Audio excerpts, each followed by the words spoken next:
dal leen ak jàmm ki seen xibaaru mbatit dañu koy dooree ak vernissage exposition artiste bi di Abdoul Aziz Kane bi nga xam ne moom waa fondation BHS ñoo ko prié mu ñëw ca siège yu banque ba ngir amal fa exposition ginnaaw bu mu nekkee moom it client ci banque bile. artiste bile di ku ñu ràññee jëm ci wàllu liggéeyam jot na fa gaaral ay tableau yoo xam ne taar ba fa nekk wàllum couleur yi ak ni mu ko boolee doon na loo xam ne lu rafet la lu taaru la lu amaana sax mun na dem bay faj askan woo xam ne jamono jilee ñu ngi ci ay jafe-jafe ak ci ay métit wala sax leeraay tableau yooyu lee mun leen gindi ba woon leen yoon. Ismaël Marcel Coly. 30e édition de la Biennale des Arts et de la Culture, occasion la pour fondation BHS mu invité kii di artiste peintre bu ñu woowee Abdoul Aziz Kane pour mu wone mu fësal liggéeyam. Kii di Bokar Sy doon directeur général bu BHS waaye président conseil fondation bi ñëwaat na ci li tax ñu tànn artiste bi lee. Banque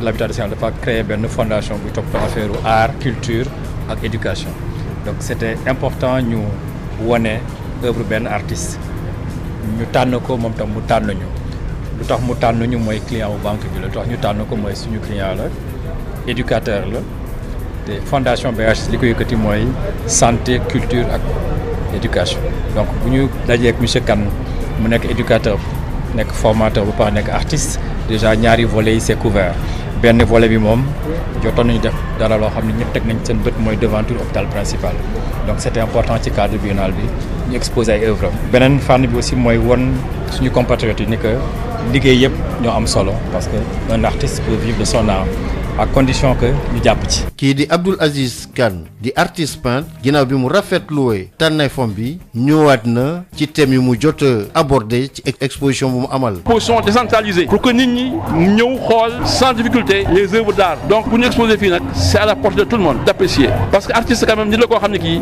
dafay xalaat li muy xalaat da koy def ay image comme écrivain di bind def téere waaye nag ku ci nekk daa am façon booy joxe sa xalaat man image la couleur ak peinture keneen ay vidéo la keneen musique la bon thème bi surtout y a le thème essentiellement environnement am toll boo xam ne dañ koy def benn géej buy tàkk géej buy tàkk ça n'existe pas mais li mu ko foofu mooy déchets yi ñu sànni ci géej gi ça alerte la bi ko topp sànni benn alerte mooy plage yi noonu ngi sànni plage yi ne sont plus praticables et ça encore c'est un événement très néfaste et qui touche gangrène notre environnement. vernissage exposition bi ajuma fukki fan ak juróom-ñaar lañ ko daan amal ci teewaay personnel banque bi mbooloo mu tàkku waaye ci teewaay ministre de la culture et de la communication Abdoulaye Diop. ñu dem ca Ndar Géej waxaat ci lépp lu jëm ci wàllu restitution du patrimoine culturel africain maanaam fexe daal ba lenn ci ay jumtukaay ak mbir yoo xam ne tubaab yi jamonoy colonisation dañ ko jëlee woon Afrique daal di koy yóbbu ci seeni réew mu ñu fexe ba mu dellu siwaat ci réew Afrique yi lu ni mel ñu ciy waxtaane boobu ba léegi ginnaaw bi nga xamee ne kii di professeur Felwine Sarr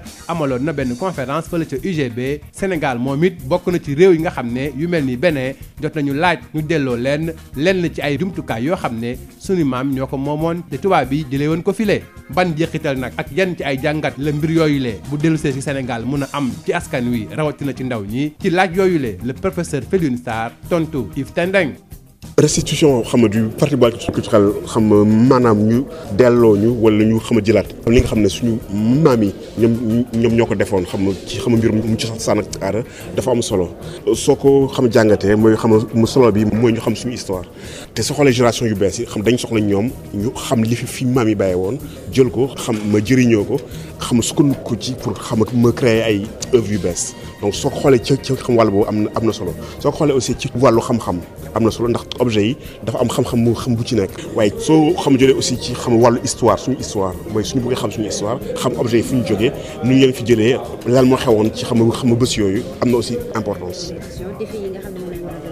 lii war a def mooy xam bëri na war nañ am ay lieu maanaam ay musée ngir su objet yi dellu see ñu am fu ñu leen denc war nañ itam xam nga former ay nit mooy li ñuy def fii RIFACRAC département matière yu xam patrimoine moo xam ne ay nit yoo xam ne su objet yi ñëwee mooy dinañ leen mën a xam a toppatoo am nañu aussi défi boo xam ne dañoo war a xam a jàngal suñu ndaw yi importance objet yi mooy lu tax objet yi am solo xam lu tax ñoom ñu war a xam fan la objet yi jógee. ñu ngi xayma rien que ci benn musée France bi ñu owee Quai Branly 90 000 objets yi bi ñu bindee rapport bi ba léegi delloo nañ ay objets au Bénin xam nga 26 delloo nañ sabre Hadj Omar Tall Sénégal delloo nañ ay objets Madagascar ñu ngi waaye delloo benn objet Côte d'Ivoire waaye li ci gën a am solo mooy bi ñu bindee rapport bi ba léegi am na juróom-ñaari dëkk yoo xam ne ñoom réclamé nañ 10 000 objets Sénégal laaj na waaye li mu laaj doyul parce que Sénégal ñu ngi am 2220 objets laaj nañ sabre El Hadj Omar Tall ak yenn objet El Hadj Omar Tall li ñuy xaar ci Sénégal mooy ñu laajte xam laaj bu am solo parce que am nañ 2000 objets te war nañ mën na laajte laaj boo xam ne dina inclure toutes les communautés mooy waa nord bi waa Casamance waa ouest bi mooy Sénégal yi yëpp gis ci seen bopp mooy nga xool objet yi fa nekk nga jël objet yoo xam ne day représenter tout le Sénégal. fii la ngeen ndar keppee seen xibaaru mbatit jërë ngeen jëf ci déglu bi.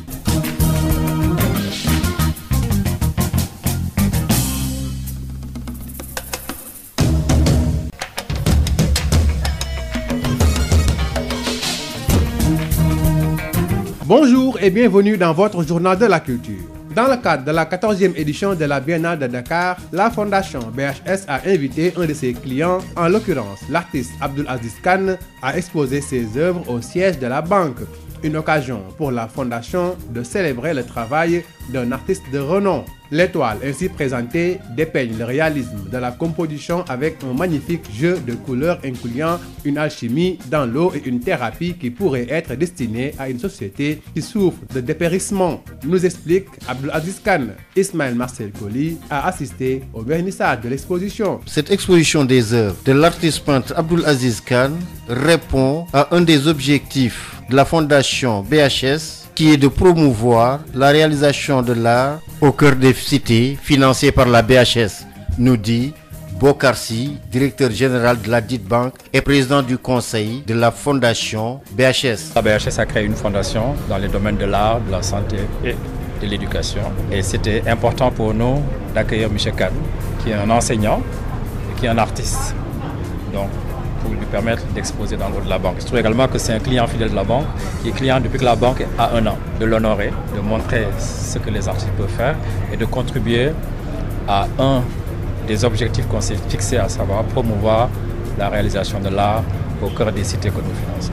Abdoul Aziz Kane se réjouit du choix porté par la BHS sur sa personne. C'est un énorme plaisir pour moi aujourd'hui de sélectionner et choisi comme artiste qui expose ici dans le hall de la BHS par le biais de la Fondation BHS et remercier également le directeur général pour les actions qu'il mène dans le sens de l'amélioration, dans le sens des conditions de vie des artistes en aménageant l'espace qui permet d'exposer, de faire connaître au grand public. Et remercier également la fondation que dirige ici Madame Marifal à mes côtés qui a vraiment tout mis en œuvre. L'essentiel des thèmes de l'artiste peintre Abdoul Aziz Kane parle de la vie. Les thèmes sont en rapport avec la vie. Vous avez un thème par exemple qui parle du miroir, le reflet de soi, comme de conscience. Il y a un tableau également qui parle de galop. Galop, un cheval.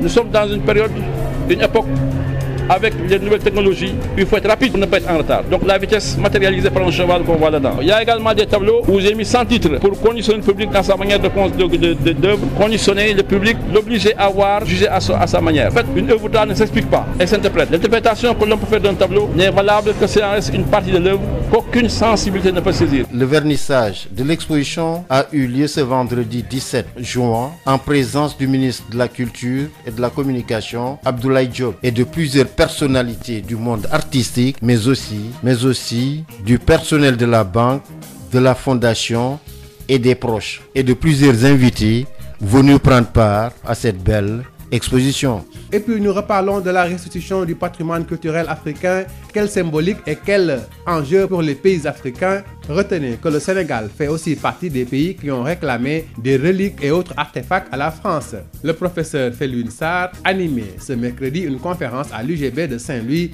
dans le cadre des journées scientifiques de l'UFR CRAC, Civilisation, Religion, Art et Communication. Il s'explique au micro de Yves Tendeng. En fait, la restitution du patrimoine culturel africain elle est importante parce qu'elle nous permet de se réapproprier sa mémoire, son histoire, de récupérer des traces qui nous ont manqué et de les réintégrer dans la fabrique du présent. Les sociétés africaines ont besoin de toutes leurs ressources. Elles ont besoin de la créativité de leurs anciens, elles ont besoin des ressources spirituelles, elles ont besoin de leur vision du monde, elles ont besoin de leurs ressources artistiques et créatives. Et on a besoin que les jeunes générations sachent ce que les ancêtres ont produit. Mais au-delà de savoir ce que les ancêtres ont produit, on a besoin que les jeunes générations réinterprètent ces objets et deviennent à nouveau créatrices et créatives à partir de cette histoire-là. Donc il y a beaucoup d'enjeux en fait. Ils sont culturels bien évidemment, mais ils sont aussi historiques, ils sont intellectuels, ils sont politiques, sociaux. Rien que être en face de formes anciennes, ça permet de stimuler l'imagination. Il y a des puissances de germination. Les communautés qui retrouvent les objets qui avaient un rôle spirituel peuvent réintégrer leur univers de référence. Les historiens peuvent travailler sur l'histoire. Quels sont les défis auxquels l'Afrique peut s'attendre pour une restitution de ce continent? Beaucoup de choses. Déjà, elle doit les demander. Il y a des pays africains qui ont fait des demandes. Tout qui c'est important. Les Béninois, c'est important pour eux. Ils ont fait un travail pour récupérer leurs objets. Ils ont créé des dispositifs écologiques, des musées, des lieux.